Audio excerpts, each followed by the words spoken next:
Muling pinatunayan ni Carlos Yulo ang kanyang kalibre sa world stage matapos magwagi ng panibagong ginto sa 53rd FIG Artistics Gymnastics World Championships na ginanap sa Jakarta, Indonesia.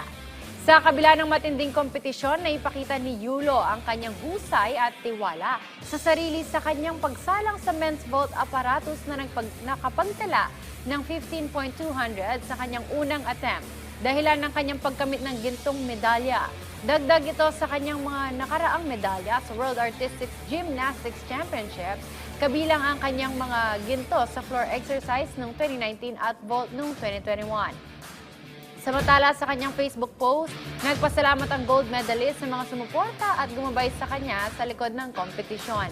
Anya, super grateful and thankful siya kay Lord sa lahat ng challenges na pinapa-experience nito sa paggabay at pagbigay ng ganitong klaseng talento para maibahagi sa mundo. Pinasalamatan din niya ang mga tao na nakasuporta sa kanya.